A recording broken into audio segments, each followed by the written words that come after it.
participation. En parlant d'élections toujours, c'est enfin le grand jour pour les électeurs américains. Ils sont appelés au vote demain 3 novembre 2020. Un grand nombre d'électeurs a déjà voté par anticipation. Plus de 95 millions de personnes au total. Au Mali, les opérations de vote sont organisées par la représentation diplomatique.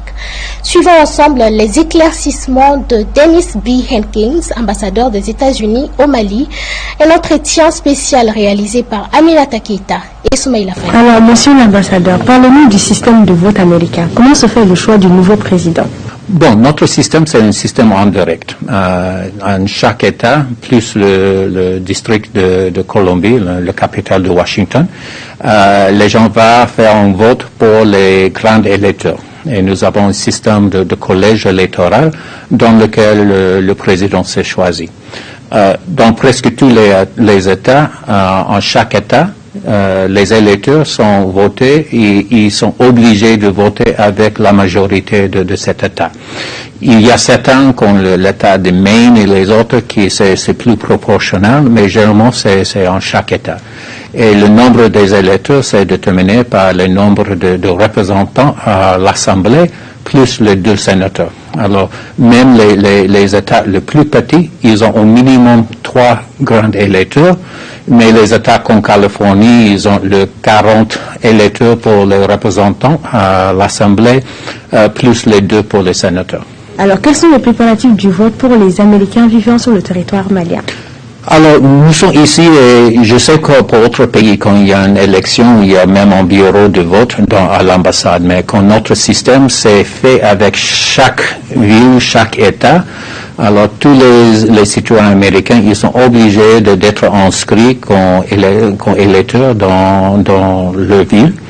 Et s'il reçoit une ballot à l'absence, alors il peut déposer ici, nous pouvons aider pour transmettre aux États-Unis, mais il y a plus ou moins, nous pensons, 1500 citoyens américains qui sont éligibles de voter ici, dans lequel il y avait quelques 5 ans qui ont déposé le ballot ici. Pour les autres, peut-être ils ont envoyé pour un autre système. Il y a même certains États qui on peut faire le vote online. Mais généralement, c'est quelque chose qu'on reçoit par votre ville, votre village. Et dans notre système, chaque les ballots sont différents parce que c'est le vote pour le président. Mais en certains, il va voter pour le sénateur, il y aura le représentant, c'est le maire, le gouverneur.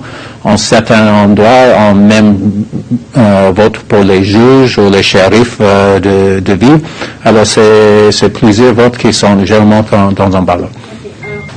Est-il prévu des dispositions sanitaires et sécuritaires à suivre pour participer au vote?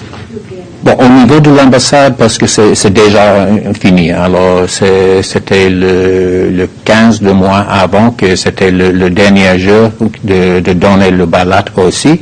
Et là, parce que l'ambassade, c'est toujours, vous voyez, nous utilisons les masques, c'est un peu limité.